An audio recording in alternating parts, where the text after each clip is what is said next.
est arrivé en commission, quelle ne fut notre surprise de voir qu'en fait, les amendements déposés notamment par les groupes nationalistes portaient vraiment pas seulement sur des problèmes rédactionnels, de forme, etc., mais vraiment sur le fond et révélaient à quel point l'incompréhension avait été grande chez nos collègues sur certaines notions. Donc ce qui fait que ça a obligé la conseillère exécutive à faire un travail de pédagogie, à rentrer dans le détail, à expliquer les choses. Et à un moment donné, je veux dire, à 2 h du matin, on a été obligé de constater qu'on en était arrivé simplement à 4 ou 5 amendements, que le travail était obstrué totalement, qu'on n'arrivait pas à avancer. À ce moment-là, déjà, à 2 h du matin, nous avions décidé de quitter la commission en disant, écoutez, pour nous, ce travail qui est fait ce soir, là, c'est pas le travail qui doit être fait, pas seulement à 2 h du matin, mais en commission le jour même d'un vote. C'est un travail qui doit être fait en amont. Parce que c'est quand même important, c'est un document majeur. Il a une grande partie qui est totalement réglementaire, qui va donc s'opposer à tous les permis de construire sur l'île, à tous les documents d'urbanisme et à toutes les communes et à tous les maires. Donc quand on a dénoncé ça, on a dit, bon, on espère maintenant que demain, les choses quand même rentreront dans le cours normal et qu'on arrivera vraiment à l'étude d'amendements classiques. Là, quand la commission a repris donc, ce matin, on a assisté, à mon sens, à une mascarade.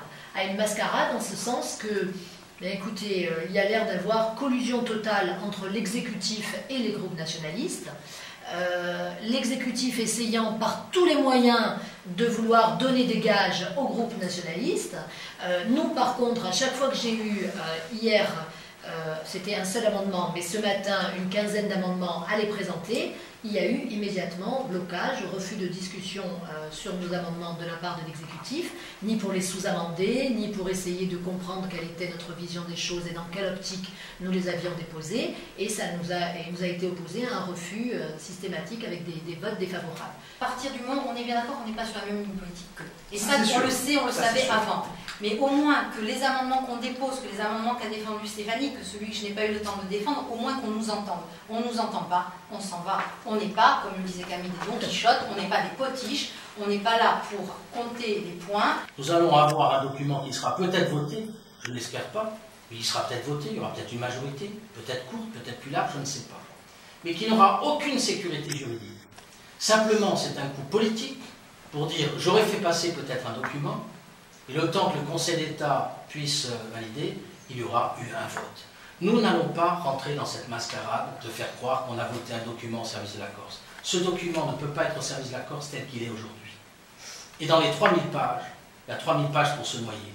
Nous ne voulons pas aller nous noyer, voilà, c'est tout. Nous ne sommes pas des moutons de Panurge qui allons nous noyer, mais nous allons le dire à la Corse, à tous les Corses. Et tous les maires le savent déjà. La première fois qu'on voit des associations se créer pour dire « halte, attention, on va dans le mur », eh bien nous ne voulons pas accompagner la Corse à aller dans le mur.